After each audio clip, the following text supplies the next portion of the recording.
A ver, pensemos en esto. Hay escritores que te construyen mundos enteros, ladrillo a ladrillo. Y luego están los que, más que construir, lo que hacen es abrir portales.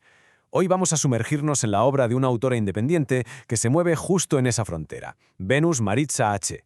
Vamos a analizar una voz literaria que consigue tejer el misterio paranormal con una lírica emocional profundísima, invitándonos a asomarnos a lo inexplicable. Y qué mejor manera de entrar en su universo que con sus propias palabras, ¿verdad? Fijaos, esto no es un simple eslogan, para nada. Es una invitación en toda regla a un espacio donde la ciencia ficción, la poesía o el misterio no son cajones separados, sino distintas caras de una misma pasión por crear. La llamamos una voz en la frontera porque su trabajo es que no hay manera de meterlo en una sola caja. Ella explora a propósito esos espacios intermedios, esos lugares donde las cosas se mezclan, lo que es real y lo que parece sobrenatural, un relato de suspense y una confesión hecha poema. Y aquí está la primera clave, la fundamental para entenderla, su versatilidad. Ojo, no estamos ante una autora de un solo truco.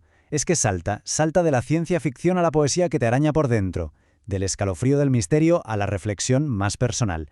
Y que nadie piense que esto es dispersarse, ¿eh? Para nada. Es como mirar un mismo diamante desde todas sus caras. ¿Y cuál es ese diamante? Pues la gran pregunta, ¿qué es la realidad? Bueno, y todo esto nos lleva directos al corazón de su estilo. Si nos fijamos bien, toda su obra se apoya en dos grandes pilares. Dos pilares que a primera vista podrían parecer contradictorios, pero que en sus manos, se funden de una manera increíble. Hablamos de esos ecos góticos, oscuros, y por otro lado, de un alma profundamente lírica. Mira, para que se entienda bien. Por un lado tienes el misterio paranormal puro y duro. Piensa en relatos como El oro de la eternidad, pura intriga, de esa que te hace preguntarte, ¿pero cómo es posible? Pero luego, zas, te encuentras con su otra cara, la poesía, como en Los amores que no fueron. Y aquí el misterio es otro, es interior. Es el misterio del alma, de la melancolía, del desamor, que por cierto es puro ADN de la literatura gótica. Al final no son dos escritoras, son las dos caras de la misma búsqueda. Vale, ahora viene lo interesante. ¿Cómo conecta estas dos cosas? ¿De dónde sale todo esto? Porque claro, su ficción no aparece de la nada. ¿Qué va? Se nutre, se alimenta directamente de su propia visión del mundo, de sus vivencias. Y ahí está la magia. Convierte lo personal, lo vivido, en la materia prima de un suspense que va mucho más allá, un suspense metafísico. Esta pregunta, que la lanza ella misma en uno de sus textos, es la llave maestra para entender toda su obra. Y ojo, no es una pregunta que nos hace a nosotros como un juego, no, es la pregunta que impulsa su propia escritura.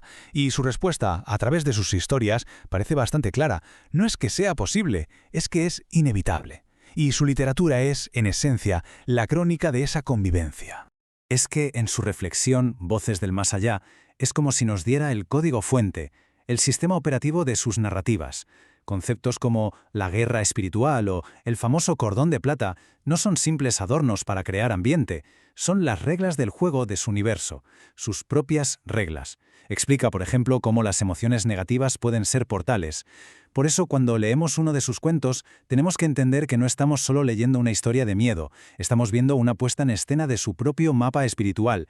Claro. Al entender esta conexión tan íntima entre su vida y su ficción, de repente podemos ver una trayectoria, una evolución clarísima en su trabajo. Es un viaje que empieza en el misterio como un puerto de salida, pero que tiene como destino final la metafísica. El camino es fascinante, de verdad. Fijaos, el punto de partida son esos cuentos de misterio que te atrapan. Después tiende un puente con reflexiones personales, donde ya nos abre una ventana a su manera de ver el mundo. A partir de ahí, el siguiente paso es la poesía, que se vuelve mucho más profunda, buscando ese despertar espiritual. ¿Y cuál es la cima? La síntesis total. Novelas ya muy complejas como Beyond the Threshold of Reincarnation, donde ya no puedes separar la historia de la filosofía que hay detrás. Son una sola cosa. Vale, llegados a este punto, la pregunta es obvia. Con una obra tan variada, ¿por dónde empiezo? Bueno, pues para eso hemos preparado una especie de brújula, una pequeña guía para no perderse al entrar en su mundo. Esto es fácil, depende de lo que se esté buscando. ¿Alguien quiere suspense del que no te deja dormir? Pues la puerta de entrada es sin duda su lista de relatos paranormales, que se busca más bien conectar con la emoción, con esa melancolía oscura pero bella. Entonces hay que ir de cabeza a los poemas góticos oscuros. Ahora, si la búsqueda es más interior, más espiritual, los poemas para el despertar espiritual son el camino. Y ya, para quien quiera la experiencia completa, la inmersión total, entonces hay que saltar a sus novelas. Ahí está todo. En definitiva. Y para que nos quede claro, estamos hablando de una autora que, de forma independiente, se dedica a dibujar los mapas de esas fronteras invisibles, las que separan lo que vemos de lo que intuimos, o las que separan una herida del corazón de los grandes misterios del alma. Es, en esencia, una exploradora, y su herramienta de exploración es la literatura. Y vamos a terminar con una pregunta que flota en toda su obra y que creo que es más relevante que nunca. ¿Y si la ficción fuera la forma más honesta que tenemos de explorar la realidad? En un mundo que nos pide a gritos tenerlo todo claro, todo con etiquetas, el trabajo de Venus Mariza H. es un recordatorio. Un recordatorio de que a lo mejor, solo a lo mejor, es en esos terrenos de la ficción y del misterio donde podemos atrevernos a hacer las preguntas que de verdad importan.